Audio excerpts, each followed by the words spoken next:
Boa tarde, galera do bem. Hoje, terça-feira, dia do nosso encontro aqui na demaistv.com.br.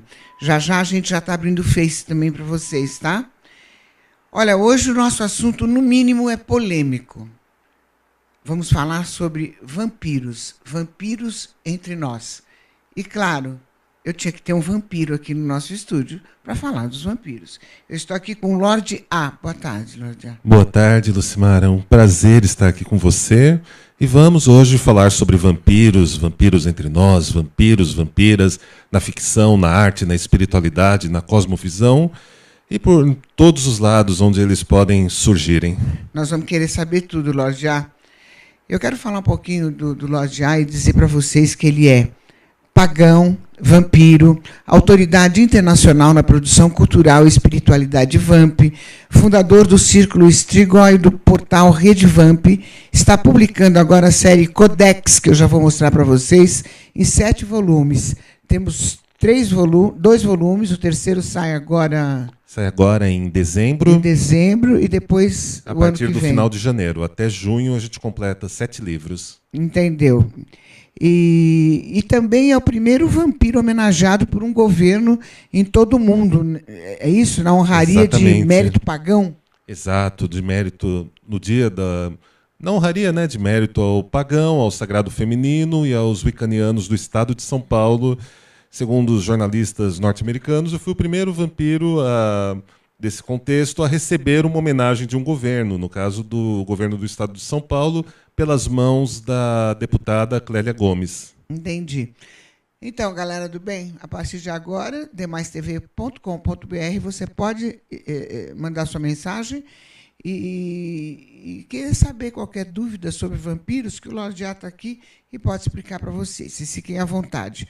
Lorde A, o que é um vampiro? É uma pergunta bem ampla, bem complexa. A gente fala em vampiro, as pessoas automaticamente pensam naquele personagem do cinema, do teatro, do videogame, dos quadrinhos, da cultura pop, um ser morto-vivo que se levanta do túmulo ou de um caixão e chupa sangue, vem atrás do sangue e da energia dos vivos. Mas isso é o folclore, isso é a história, é o que a gente no nosso meio chama de a realidade espelho. Não é a realidade de um vampiro. Claro, é um pouco forte dizer isso, porque você tem desde o século XV, pelo menos, que essa imagem é construída, é reforçada, é validada por autoridades religiosas e até por autoridades científicas, como a gente vê durante o século XVII e XVIII, durante os tempos das histerias vampíricas no leste europeu. Mas isso é uma imagem construída tão real quanto a bruxa que voa de uma vassoura, né? Entendi. Então, quer dizer que isso aí é balela. O vampiro de capa, o vampiro que vai, isso tudo é só cinema mesmo. Exato, exato. Embora nos eventos, nos encontros vampíricos, muitos de nós, incluindo eu, adoro uma longa capa veludada, uma capa de seda. É legal, porque de qualquer forma simboliza, né? Simboliza, é um traje da nobreza, um traje que foi muito conhecido na Inglaterra eduardiana, depois na elizabetiana, na era vitoriana também, na Idade Média também você tinha os nobres com as capas. Remete a um dos valores que os vampiros de hoje mais apreciam, que é aquela questão da distinção, da nobreza, da cultura, da arte. Mas, assim, a partir do instante que a gente imaginar que essa pessoa de capa vai se transformar em um morcego ou vai sair voando por aí, a gente já tem aquela fantasia, às vezes bem empregada num bom romance, ou às vezes aqueles delírios que surgem por aí na mídia de forma despropositada. Então quer dizer que o verdadeiro vampiro mesmo, o que ele faz, o verdadeiro vampiro? O verdadeiro vampiro é uma pessoa que vive como todas as outras, ele trabalha, alguns estudam, eles têm uma vida, normalmente têm uma família, são as pessoas responsáveis pelo lar onde moram, pela casa, pelos parentes mais idosos.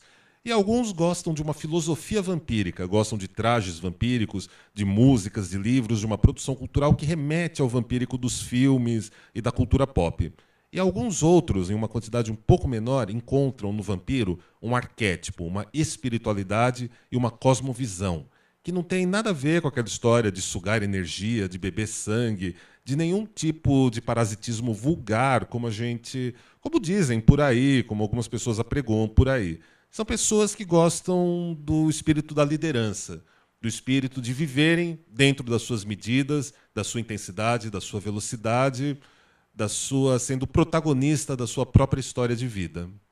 Entendi. É, porque eu conheci uma galerinha aí também, que eu fui fazer umas matérias sobre vampiros aí algum tempinho atrás.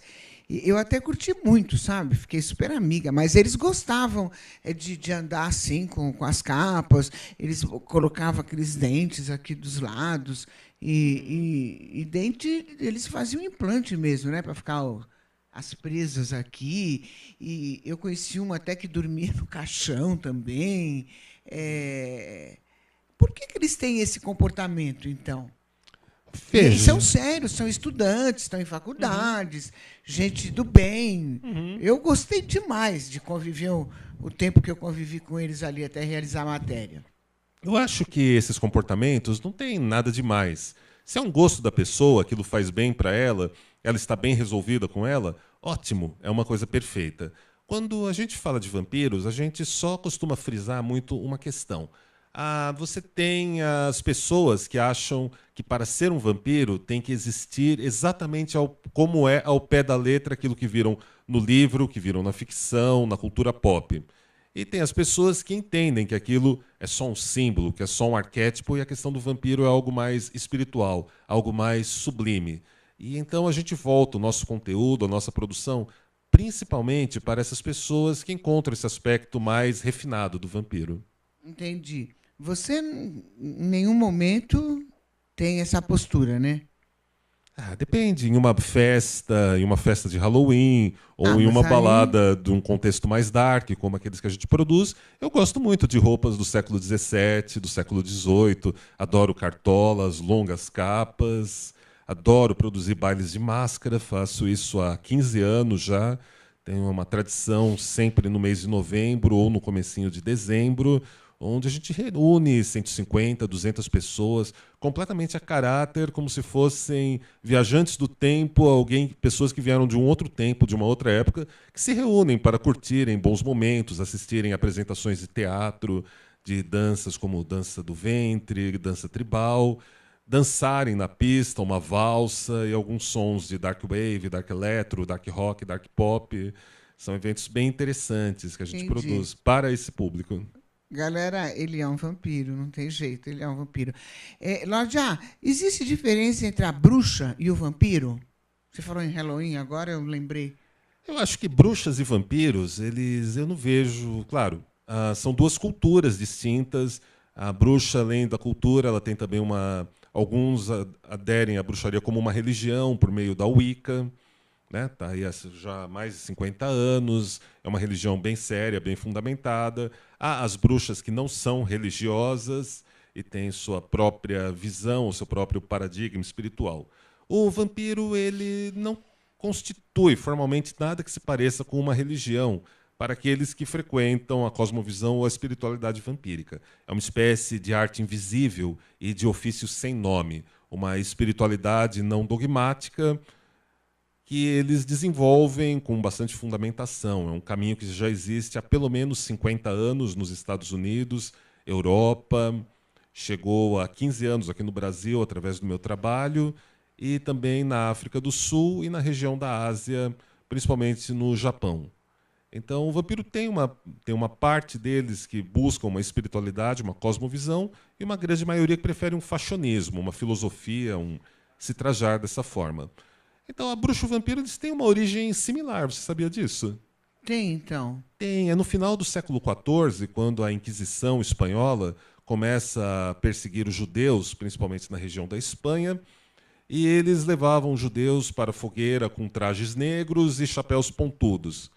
Passou-se algum tempo, a Inquisição já não tinha mais inimigos, já não tinha mais heréticos, gnósticos, não tinham mais cavaleiros templários, já não tinham mais tantos judeus e tantos inimigos. Então eles inventam dois inimigos. Primeiramente, eles inventam a imagem da bruxa, uma mulher mais idosa, de chapéu pontudo, com nariz comprido, verruga, que voava numa vassoura, gargalhava e amaldiçoava as pessoas. E no leste europeu eles pegam essa mesma imagem da bruxa e transformam, dizem que quando matavam a bruxa e enterravam ela, ela voltava como um vampiro, atrás do sangue das pessoas ou da energia dela, ou da energia vital das pessoas e para fazer o mal. Mas isso são construções, pelo menos nesses 20 anos que eu estudo, pratico e convivo com esse contexto, essas são construções bastante preconceituosas, bastante distorcidas, que foram feitas com funções políticas e sociais para assegurar o poderio da igreja daquele tempo, que era uma instituição muito mais violenta e não tão preocupada com assuntos de natureza espiritual, algo bem diferente de hoje, né? Ah, entendi. E assim, o vampiro, ele tem poder espiritual? Naturalmente, Tem? tem. Que tipo de poder? É uma pergunta maravilhosa, Lucimara. Diferente, assim, enquanto a gente fala, é engraçado, né? Primeiro, para a gente explicar esse tipo de poder, é legal a gente falar sobre algo chamado pensar pré-moderno. O que é o pensar pré-moderno? Se nós viermos para o iluminismo e para o século XVII, XVIII, XIX, principalmente depois da Revolução Industrial, posteriormente no século XX, o mundo é explicado pela razão, a ciência explica tudo, há certeza sobre tudo, tudo é um caso numérico, algo que pode ser explicado pela psicologia, pela psicanálise, há uma explicação para tudo. O pensar pré-moderno é uma fase de pensamento anterior a isso, onde o imaginário não era um mero faz de conta ou uma coisa largada, uma coisa que qualquer pessoa pode fazer. O imaginário era uma força construtiva. Era uma força que, segundo os pesquisadores daquele tempo, como Francis Bacon, ou grandes artistas como William Shakespeare e muitos outros, eles acreditavam que o imaginário podia ser mensurado, podia ser medido, e você podia fazer uso da força da sua imaginação, uma vez que aquilo que você sonha e aquilo que você pensa é feito pela mesma substância. Então, o poder do vampiro é o de cristalizar os seus sonhos.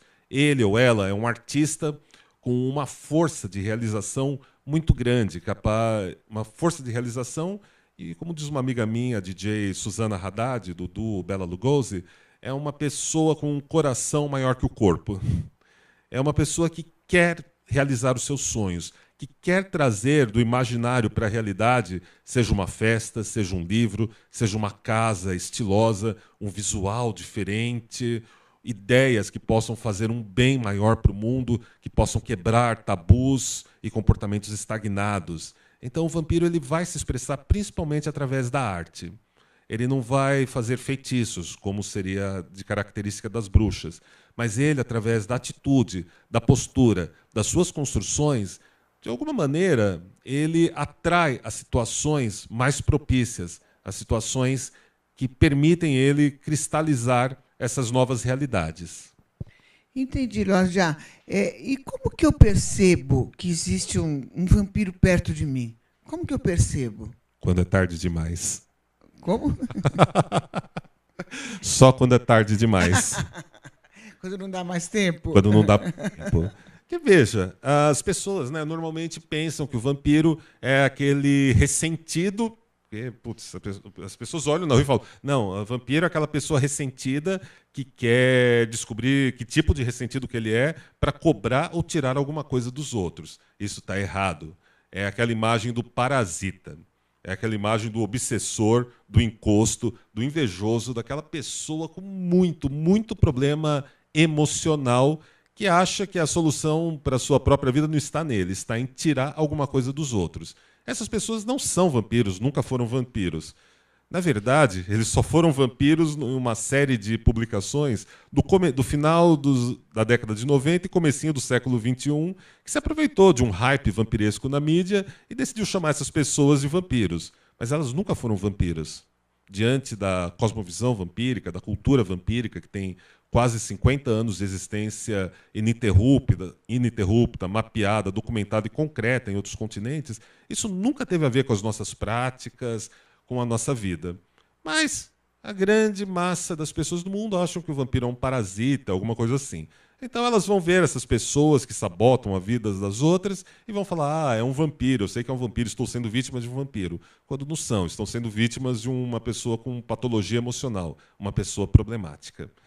Agora, para você reconhecer um vampiro, quando eles se mostram, eles e elas se mostram, eles são muito discretos. Normalmente você só se dá conta depois que eles já passaram e já resolveram sua vida, já fizeram alguma coisa que te ajudou e você não sabe de onde veio aquela ajuda, como aquela situação que estava difícil andou para você. Eles também têm essa função? Sim, naturalmente. É o que mais fazemos, na verdade. Entendi. Temos até um Dia dos Vampiros.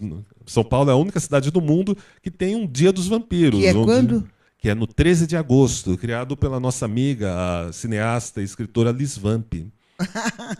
Grande Liz Vamp, um beijo enorme para nossa amiga, gente finíssima. Uhum. Sim, os vampiros, tanto os que apreciam a parte da espiritualidade, quanto os que gostam da parte cultural, eles se reúnem uma vez por ano, pelo menos em uma quantidade expressiva de 150, 200 ou mais pessoas, para irem doar sangue na Fundação Pro Sangue e em outros bancos de sangue aqui do estado de São Paulo e em outras cidades também aqui do Brasil, em Nova York, no estado do Maine, nos Estados Unidos, na Inglaterra, Berlim e mais algumas cidades da Europa. Todos, por exemplo, essa é uma das ações que essa cena já tem a característica de fazer nesses últimos 15 anos. Entendi. Deixa eu aproveitar e perguntar o seguinte: como que o vampiro entrou nas obras da espiritualidade e depois dos ocultistas? Isso é interessantíssimo. A gente precisa, então, para responder isso, voltar no tempo por volta do século XVI e XVII. O que acontece? Lembra que eu estava contando quando surge a imagem do vampiro e da bruxa? Uhum. Os doutores católicos, sempre, infelizmente a conta vai para eles nessa vez, eles precisavam justificar a perseguição às pessoas acusadas de bruxaria e vampiros. Então eles vão fazer uma salada mística, histórica, de todos os tipos, onde todas as lendas da mitologia grega e de outros povos que tinham seres noturnos ou que talvez se interessassem por sangue, passam a ser rotulados como vampiros. Então, antes do século XVI, você não tinha vampiros. A partir do século XVI, tudo que você puder imaginar de ser mitológico de diversos povos passa a ser rotulado como vampiro. Os espiritualistas vão ver esse movimento. Nessa época era muito natural os espiritualistas serem católicos, romanos, ortodoxos, protestantes. Eles vão pegar essa produção, mas eles vão ressignificar o vampiro dentro dos seus dogmas, dentro das suas liturgias, dentro das suas práticas. Mas eles vão fazer algo que vai parecer o vampiro espiritual.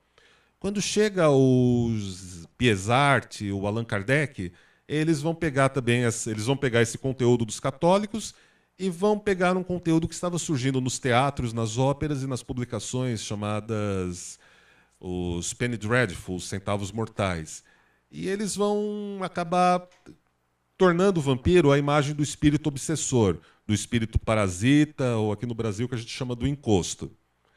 A única coisa mais interessante que a gente tem nesse momento é através dos poetas malditos ou dos românticos, que eles não vão pegar o vampiro por esse caminho dos espiritualistas, nem dos católicos, nem dos ocultistas. Eles vão pegar o vampiro como uma espécie de máscara para, nas suas obras, criticarem tabus, comportamentos estagnados e valores que já não eram bons para a sociedade daquela época. Então é aí que vai surgir o Lord Ruthven, Varney the Vampire, Geraldine no poema épico Christabel e, quase 70 anos depois, na forma da vampira Carmila, do Sheridan Le Fanu. São esses 4 personagens do romantismo que vão acabar servindo de base para o surgimento do Conde Drácula no final do século XIX. Entendi. Agora, é verdade que a primeira grande vampira da literatura era lésbica e aterrorizou a Europa e influenciou até o Drácula? Você vai Totalmente. responder já, peraí. Ele vai responder se isso é verdade. A gente vai para um break rapidinho e já volta. Peraí, Lorde A.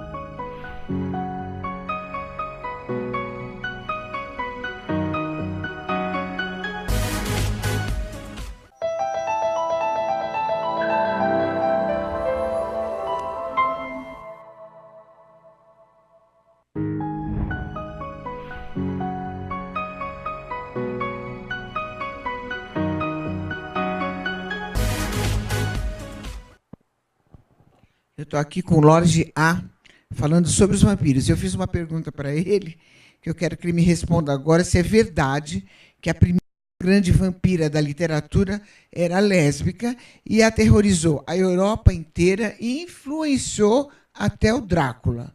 É vero? É vero. Sim, a primeira grande vampira da literatura era lésbica.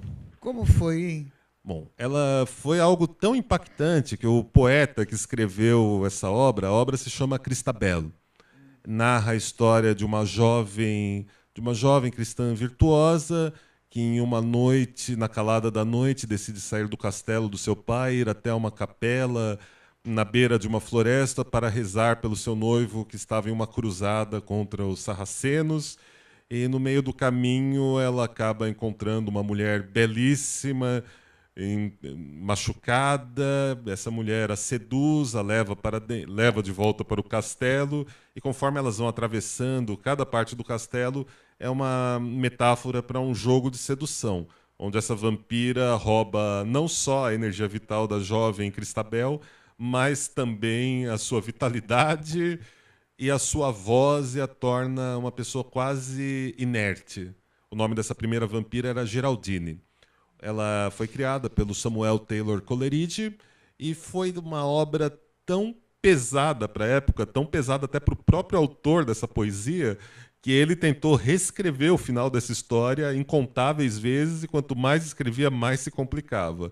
Ele passou por muitas penúrias, por muita perseguição social por ter escrito isso, e a vampira, a Geraldine, ela vai inspirar quase que por 70 anos.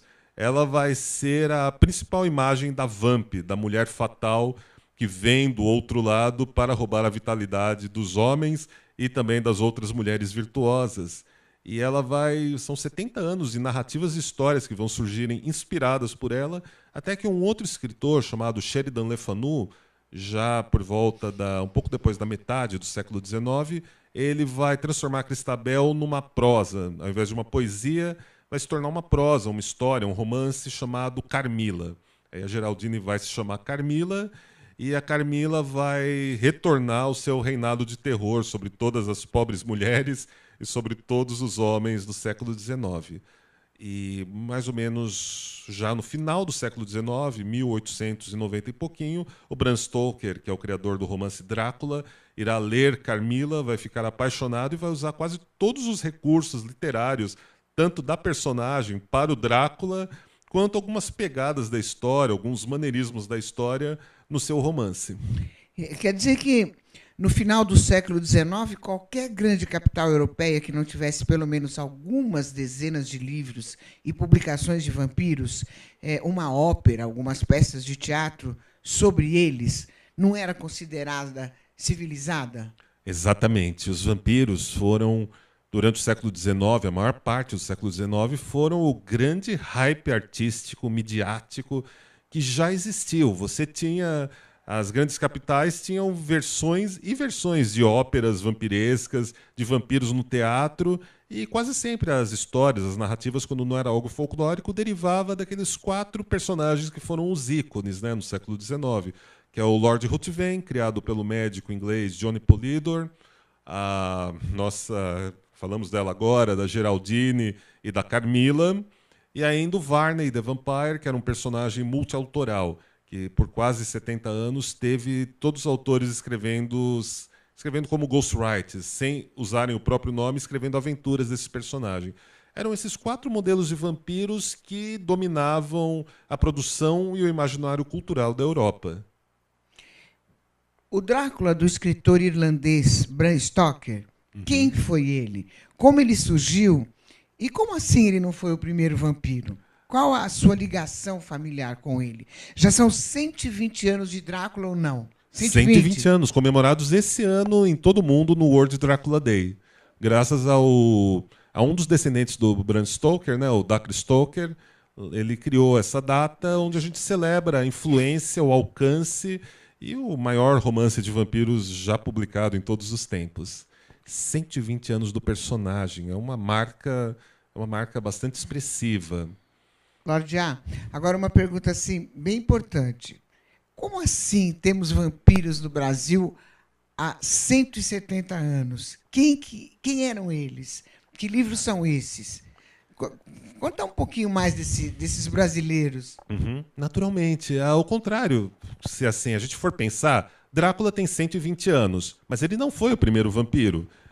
Pelo menos quase 100 anos antes do Drácula, você já tinha aqueles 4 vampiros que eu comentei com vocês, e esses vampiros, através do romantismo, do mal de século, o mal do século e dos poetas malditos, eles inspiraram muitos autores em várias partes do mundo, inclusive em Portugal, e de Portugal a influência chegou aqui no Brasil. Então, há 172 anos, para ser mais exatos, nós tivemos publicados aqui no Brasil o Otávio e Branca, ou A Maldição Materna, onde um casal de amantes que não puderam se realizar, não puderam concluir a sua união, eles voltam do túmulo e começam a ser responsáveis por diversas mortes no Brasil da metade do século XIX. Então, vamos falar. Quem são os vampiros de hoje? A gente tem que saltar, então, é um salto de 170 anos, né? Bom, nos dias de hoje, os vampiros são os antropólogos e os sociólogos dizem que os vampiros formam uma subcultura vampírica. São pessoas com gostos, apreços e que consomem uma produção cultural semelhante, e elas convivem, partilham espaço, se encontram em eventos, têm costumes, têm uma moral própria e um conjunto de símbolos próprios. Esses são os vampiros dos dias de hoje. A grande maioria deles aprecia tudo isso do vampiro como um fashionismo, uma produção cultural, uma filosofia. Um número menor encontram, há pelo menos 50 anos, uma cosmovisão ou ainda uma espiritualidade, uma forma de ver e interagir com o mundo e uma realidade espiritual de forma mais sublime, sem qualquer vínculo com parasitismo, sabotagem emocional ou coisas parecidas. Esses são os vampiros contemporâneos que eu apresento, essa rica história no livro Mistérios Vampíricos, a arte do vampirismo contemporâneo. Eu conto um pouco desses quase 50 anos de história. Então, vampiro é uma coisa, parasita é outra coisa. Totalmente, duas coisas diferentes. Os vampiros não são políticos. Não, os vampiros não têm tempo não tem para nada política. A ver. São apolíticos, inclusive.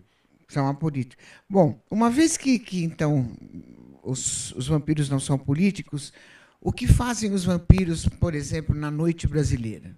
Como que eles se comportam? Temos de todos os tipos. Temos aqueles mais calados, mais retraídos, que gostam de escrever romances vampíricos e publicarem em Wattpad ou então em pequenas editoras. Temos vampiras que gostam de criar figurinos e visuais, coleções de roupas. Temos vampiros que desenham lindas peças de prata, de joalheria de prata. Temos de tudo um pouco. De tudo um pouco. Os vampiros se apaixonam? Naturalmente. É. Eu sou um vampiro apaixonado e bastante realizado no amor há 8 anos. 8 anos. Está casado? Sim, casado. A sua casado. esposa é vampira? É vampira. É. Pode mandar necessariamente, beijo? Obrigatoriamente, tem que se casar com a vampira, né? Olha, ou existe a possibilidade de você, um vampiro, casar com uma que não seja vampira? Dá certo? Olha, existem casais e casais. Eu, na minha história de vida, tive a sorte, o privilégio de encontrar a senhorita Chendra, deve estar assistindo a gente agora, um beijo para você, amada. E a gente se conheceu numa balada dark do centro de São Paulo. Nós nos encantamos, não podíamos ficar um dia sem falar um com o outro depois que nos conhecemos. Começamos a namorar e depois de um tempo noivamos e hoje estamos casados, estamos vivendo aí já são 8 anos que a gente estamos juntos. É um relacionamento mágico. Ela não conhecia o contexto vampírico antes de mim, então ela se apaixonou. Ela tinha características, ela sentia muita afinidade com tudo isso e logo ela descobriu o lado vampírico dela.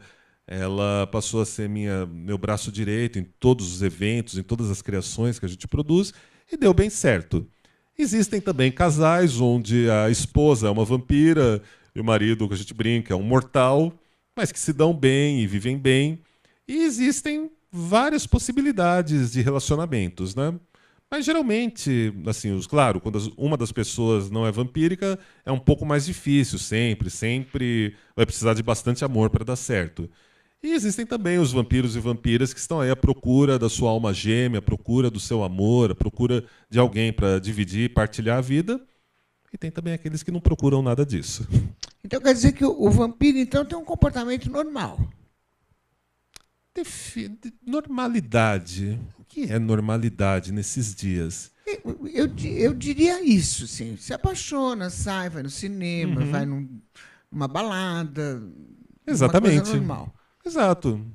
Amam, choram, têm acertos, têm perdas também, precisam lidar muitas vezes com situações de preconceito ou situações de incompreensão bastante fortes, bastante graves, às vezes algumas que até de violência física. Existem muitos vampiros que vão para sua balada, tentam manter uma vida o mais estruturada possível e, quando voltam para suas casas, encontram suas coleções de quadrinhos e livros sendo queimadas por familiares religiosos radicais. Existem muitas Uma outra resposta, possibilidades. você disse que você comparou os vampiros e os mortais, né? Isso quer dizer o quê? Os vampiros são imortais? Quer saber? Sim, os vampiros são imortais da perspectiva da arte, da cultura, do legado cultural. Acho que tudo aquilo que a gente cria, que a gente faz de coração, faz com um propósito, tende a permanecer, tende a ficar. A gente deixa isso como um legado cultural. Ao menos essa é a minha visão mais básica para tudo isso. Para os vampiros que apreciam a cosmovisão e a espiritualidade, nós temos uma crença bastante similar ao que as pessoas chamam de reencarnação. É algo bastante. As pessoas acreditam que podem voltar numa próxima vida, num próximo estado. A vida continua. Há ainda aqueles que acreditam que a vida continua em outras esferas, em outros mundos. Mas aí a gente já entra numa questão bastante ampla, né, Lucimara? Eu tenho uma pergunta aqui já do internauta, Lorde, já. É o Márcio de Campinas, que ele diz assim, Marcinho, obrigada, viu? A cultura do vampiro é mais forte em São Paulo ou não? Olha, aqui em São Paulo, a gente está aqui há 15 anos, né, com o portal redvamp.com, produzindo os eventos, workshops, exposições de arte, saraus. E então a gente tem um contingente numérico bastante expressivo, bastante grande. Ao mesmo tempo que em Porto Alegre, Brasília, Rio de Janeiro estão surgindo mais eventos, mais produtores, mais pessoas atuando. No Nordeste, a gente já tem alguns focos acontecendo também. Mas, assim, numericamente, ainda é aqui em São Paulo que a cena é mais forte, mais Entendi. expressiva. O Pedro de São Paulo está fazendo uma pergunta. A gente já falou nisso, né, Pedro? Vamos falar de novo aqui. Ele quer saber se todo vampiro dorme no caixão. Ah, Pedro, caixões são desconfortáveis, acredite em mim, são muito apertados, abafados. Coisa Nós chata, né? preferimos camas grandes, espaçosas, de preferência queen ou queen king size, para termos bastante espaço, principalmente se temos uma pessoa amada junto com a gente. Mas, Lojá, mas tem pessoas que dormem no caixão, né? Tem, Por existem. que esse fanatismo de dormir no caixão? É uma coisa tão esquisita, tão tétrica, tão terror, né? Eu Ah, conheci eu um que conheci dormia no, também, no, no caixão. eu já fiz isso algumas Ah, vezes. não acredito. Já fiz, por isso mesmo que eu E acho que é um negócio aí? apertado, abafado. Muito melhor uma cama king size, uma cama grande, uma cama confortável. Mas você quis passar por essa experiência. Exato, eu tinha uma amiga, mas aí a gente volta no tempo para 1994, 95. Eu tinha uma amiga que ela pagou para um marceneiro construir uma réplica de caixão lá. Ela tinha dois na casa dela, um para ela e um para os hóspedes dela. E era muito engraçado, né? Ela era gótica, né? Tudo. Ela curtia todo esse negócio Qual a dark. diferença, Lojá, do gótico e do vampiro? Então, para a grande realidade das pessoas, os dois casos são pessoas malucas vestidas estranhas e de roupas pretas. Essa que é a verdade. Para quem está dentro dos dois movimentos, os góticos frequentam o contexto vampírico. Não são todos góticos que gostam de vampiros, na verdade é um número até bastante reduzido.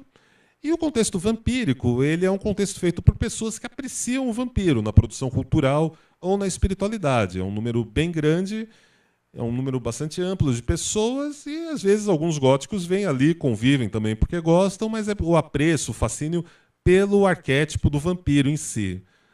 Assim, claro, o vampiro ele aceita uma metafísica normalmente, ele tem uma abertura para uma visão mais lírica da vida. O gótico tende a uma coisa um pouco mais nihilista, um pouco mais materialista, né? Até a considerar aqui como publicações, outras coisas que a gente acompanha já de longe, né? O gótico se tornou uma coisa muito quadradinha, muito materialística, histórico-dialética, um negócio chato, muito cheio de regras.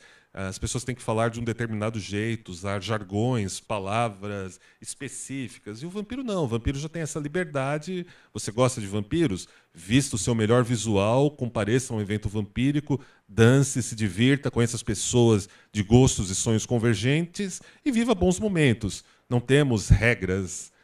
Não há regras, você não tem que ser apenas de um jeito para ser um vampiro.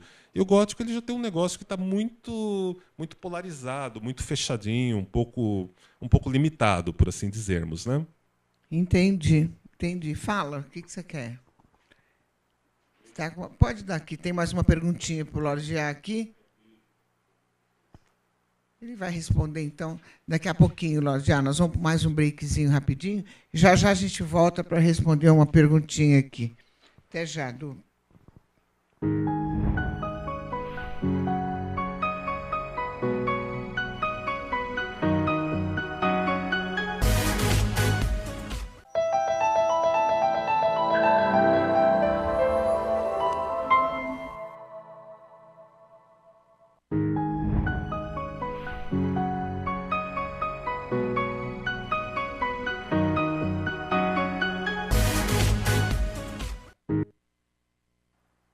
demaistv.com.br, eu estou aqui falando sobre vampiros com um vampiro legítimo, que é o Lorde A.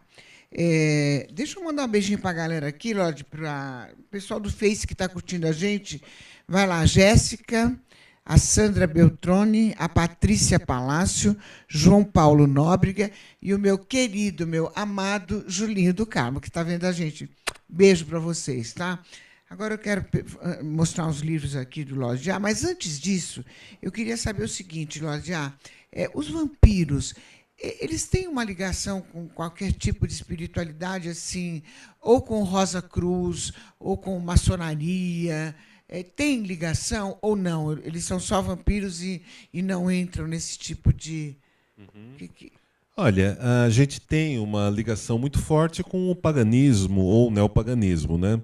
Ou seja, com o pessoal da bruxaria, da Wicca, do druidismo, xamanismo e diversas linhas espirituais que existem nos dias de hoje. Nosso principal vínculo é com o paganismo. A espiritualidade vampírica, ela tem a gente costuma brincar de dizer que ela tem uma estrutura quase monárquica, né? Ela começa nos Estados Unidos, na metade dos anos 70, e ela se desenvolve através de pequenas famílias ou sociedades discretas. Então, a mais tradicional, a mais antiga de todas, é a dinastia Sahasra, que foi a pioneira, que desenvolveu uma espiritualidade vampírica e está ativa até os dias de hoje. Fui o primeiro integrante brasileiro deles, e hoje, depois de mais de uma década junto com eles, eu ocupo o título masculino mais elevado da hierarquia da Sahasra, que é o título do príncipe. E aqui no Brasil, há 11 anos, eu desenvolvo uma sociedade discreta voltada para a cosmovisão e espiritualidade vampírica, chamada Círculo Strigoi. E o Círculo Strigoi foi algo que eu fundei e que eu tenho muito orgulho, porque lá nós estudamos paganismo, ocultismo, estudamos a vida e a obra de um grande polímata e renascentista, que foi o Johannes Burreus, da Suécia, que foi um filósofo pré-Rosa Cruz, né? Ele até poderia ter sido membro da Rosa Cruz quando começa esse movimento no continente europeu, mas ele preferiu continuar trabalhando para o rei da Suécia, o grande Gustavus Adolphus II daquele tempo. Entendi. E aqui no Brasil, já, qual é o perfil do vampiro aqui no Brasil? Como que a gente faz para diferenciá-los desses parasitas que a gente estava falando agora há pouco?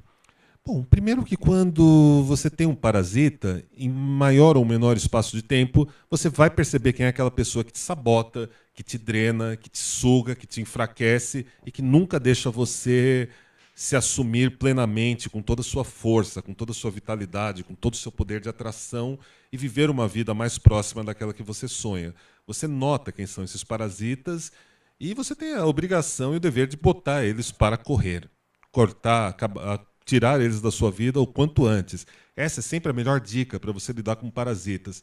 Identificou, reconheceu o parasita, fecha as portas, não dá mais voto de confiança para ele, corta relações, afasta de você que a sua vida começa a andar muito melhor. Já você perguntou agora, os vampiros, eles são conhecidos pela nobreza, pelo altruísmo e por estarem de verdade do seu lado, mesmo muitas vezes sem contarem o que eles são, o que eles fazem. Eles são aquelas pessoas que te põem para cima.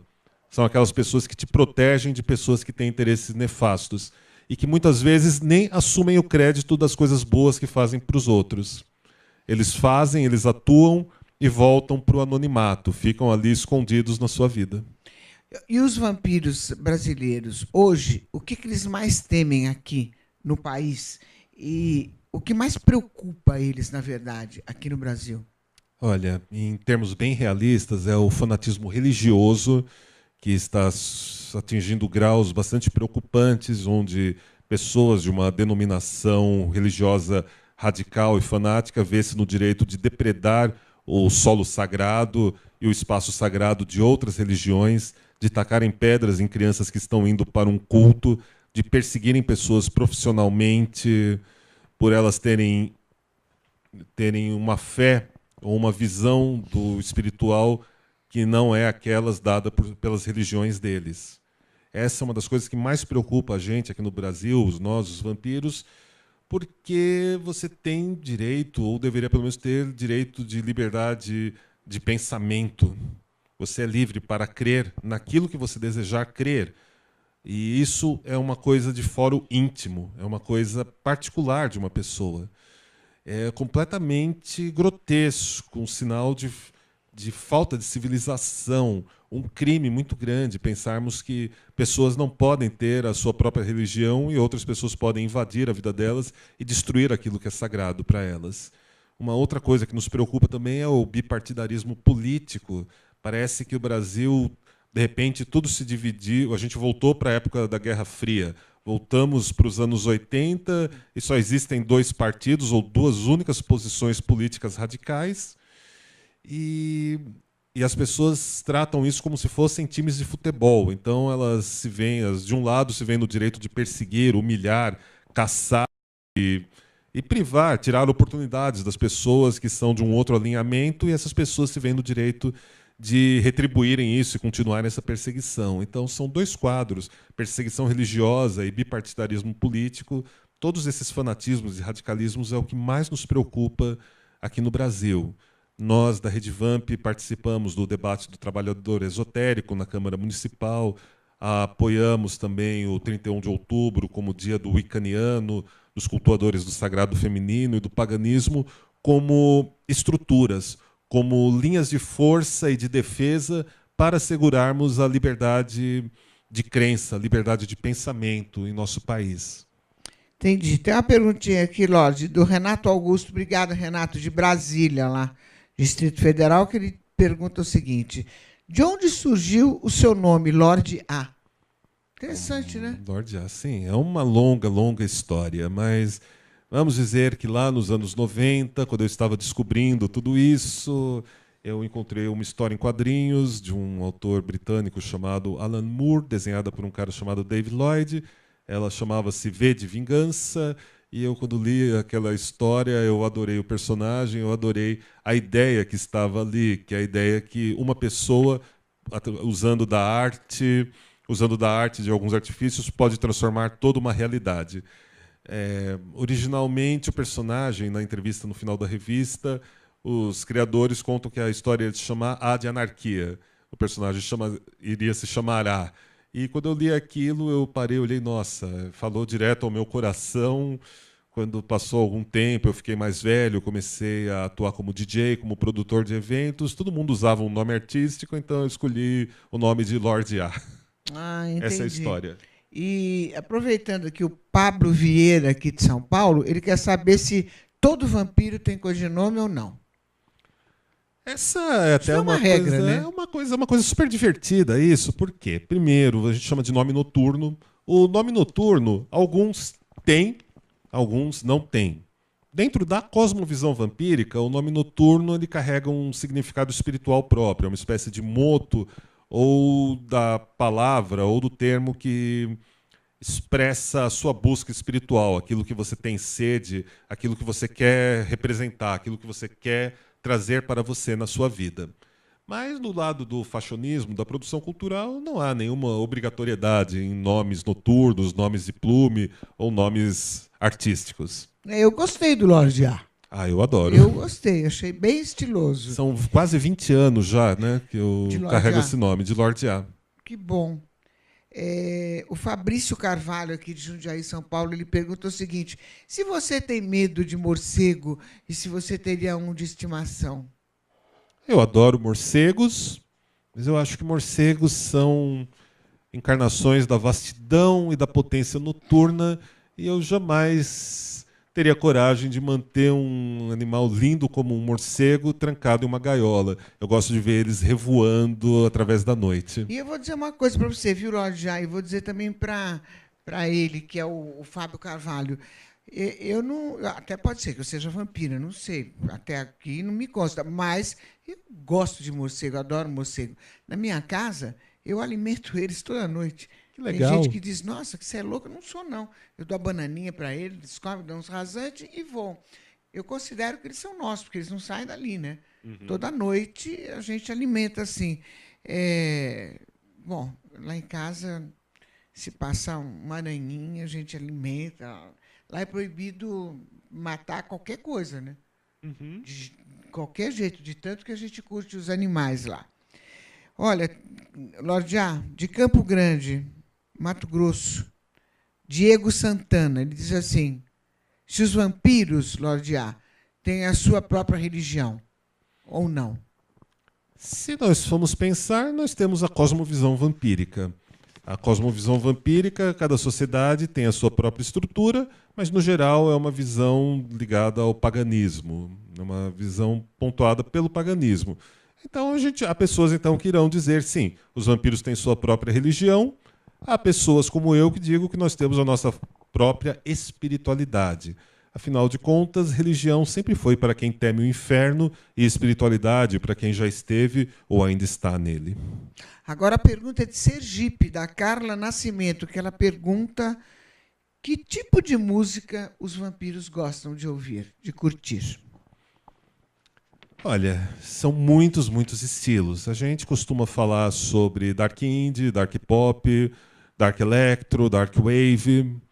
Normalmente tem sempre uma pegada mais o dark pop, né? Que agora tá, não sei o que aconteceu, mas esse termo está sendo muito usado na Alemanha por uma banda chamada Blue Tangle, que eu gosto bastante. No geral, gostamos de rock, gostamos de um rock com violinos, com alguma pegada eletrônica. E os estilos principais que temos são esses: o dark wave, dark pop, dark electro, dark indie e o dark rock. E outras variações, né, como o ethereal, o synth pop e tantas outras vertentes musicais que tem por aí. Mas sempre com alguma coisa com uma pegada mais sensual, mais dark e mais marcante. Nós já estou mostrando o seu primeiro livro aqui, Mistérios Vampíricos, Arte do Vampirismo Contemporâneo. Você já vendeu mais de 10 mil exemplares desde o lançamento em 2014, né? O que você conta nesse seu primeiro livro aqui? Esse livro ele não foi só um livro para mim, ele foi uma parte muito legal da minha história de vida. Eu levei 10 anos para escrever o Mistérios Vampíricos. 10 anos? 10 anos. Teve a primeira versão que eu deletei, que eu não achei que estava legal. Teve a segunda versão, que também não sobreviveu, que eu não gostava do tom. Aí a terceira versão, por volta de 2007, foi a versão que, em 2014, se condensou e se cristalizou como esse livro.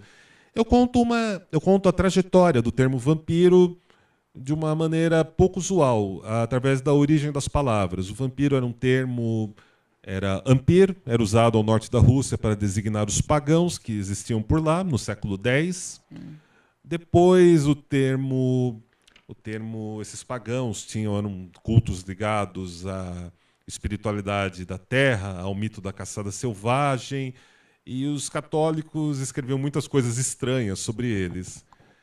E esse termo vai sendo usado com o passar do tempo. No século XIV, ele é reapropriado como uma espécie de criatura sobrenatural pelos eslavos e pelos doutores da igreja, depois pelos espiritualistas, os ocultistas, depois pelos poetas românticos, até que chega nos dias de hoje, onde ressurgem os vampiros, né? Pessoas com espiritualidade, uma visão de mundo muito particular, com uma moral própria e um repertório simbólico muito exclusivo. Basicamente é essa história. Entendi. Agora vamos falar só um pouquinho desse Codex. Codex Strigoi. O Strigoi. Vamos falar um pouquinho. Nós temos 2 volumes por enquanto, né? Isso, é uma série de 7 livros. Está sendo lançada pelo meu portal, o redvamp.com. São livros de luxo, onde a gente compila os resultados das nossas práticas no grau de neófito e espreitador desses primeiros 11 anos de existência do Círculo Strigoi. Então, os leitores vão encontrar aí um pouco da nossa fé, dos nossos ritos, das nossas crenças, da nossa liturgia, da nossa ortopraxia. Vamos falar de magia, vamos falar de vampiros e vamos apresentar um conteúdo bastante exclusivo para pessoas muito especiais que encontram ressonância com tudo isso, né? E é muito legal, porque esses livros estão sendo lançados aqui no Brasil, onde a gente fomos muito bem acolhidos pelos leitores do portal redvamp.com e também pelas dinastias e pelas famílias norte-americanas e europeias que apreciam a questão da espiritualidade vampírica. Então nós estamos lançando esse livro no exterior, também em inglês, e ele está tendo uma grande aceitação lá fora, está sendo considerado um livro basal e fundamental pelas casas de lá. E quem quiser mais informações, quem quiser sua palestra, ouvir um pouquinho mais da história, aonde procura você, Lorde A? Olha, o jeito mais fácil de me achar é no portal redvamp.com. É só escrever redvamp.com que você encontra mais de 800 artigos, vídeos, podcasts, PDFs, um conteúdo mais rico da América do Sul e de Portugal, para não dizermos em língua portuguesa, sobre o universo dos vampiros, tanto no fashionismo, na produção cultural, quanto também na cosmovisão e na espiritualidade. Lorde A falando. Galera do bem, agora aquela pergunta que não quer calar. Eu vou fazer, vocês sabem que eu vou fazer, né? Lorde A, qual é a ligação dos vampiros com os ETs? Uau! Essa é uma pergunta que eu não me recordo de terem me feito anteriormente. Veja, nossa construção... aliás, até uma coisa interessante para dizermos, né? Tanto a imagem do extraterrestre, do alienígena, quanto dos seres fantásticos, do folclore, da mitologia, ambas representam a vastidão e a capacidade máxima do imaginário humano. Tentar criar algo que está além das barreiras da floresta, além da muralha das suas crenças. Vislumbrar e imaginar como seriam sociedades não humanas, como seria algo que exista além daquilo que a gente chama de vida. Basicamente é uma questão de alteridade e de se imaginar como poderia vir a ser esse outro. Em todos esses anos, eu nunca tive uma experiência que me aproxime de poder falar algo sobre alienígenas, sobre ETs, e de tentar pontuar uma relação ou até mesmo uma ausência de relação entre vampiros e extraterrestres. Mas me agrada pensar que talvez os vampiros e as pessoas que apreciem a questão de extraterrestres, enquanto símbolo, eles oferecem um acesso, um canal a aspectos do nosso espírito ou da nossa mente que a gente ainda assim precisa situar em um ponto bem distante, talvez no limiar e no vértice da nossa capacidade de imaginação. São símbolos que falam daquele outro lado que é cada um de nós realizados, cada um de nós encontrando a nossa totalidade. Então, eu vou ficar com uma filosófica mesmo para essa pergunta, mas eu vou pesquisar sobre isso e vou desenvolver. Galera, ele enrolou, ele não disse, tá? Mas ele vai voltar e ele vai dizer. Lorde A, muito obrigada pela sua presença, viu? Muito obrigada mesmo. Volte mais vezes para a gente falar mais sobre vampiros. É gostoso falar sobre vampiros, né? Bom, eu adorei estar aqui com você. E vamos fazer aquele encontro seu com a Liz Vamp? Vamos sim. Adoro a Liz, é uma amiga antiguíssima. É uma fofa, né? Uhum. Galera, é um prazer estar com você, Lucimara. Obrigada, viu? Eu falei com o Lorde A, um verdadeiro vampiro brasileiro. E você que está aí, Me siga no Instagram, @LucimaraParis, e não esqueça, todos os sábados eu estou às 12 horas na Rede Brasil também, com o nosso programa de entretenimento. E aqui eu quero deixar um beijo para vocês, agradecer a sua paciência, e terça-feira a gente volta na demaistv.com.br. Um beijo para vocês e para toda a galera do Face que acompanhou a gente, tá? Lordia, um abraço. Gratidão.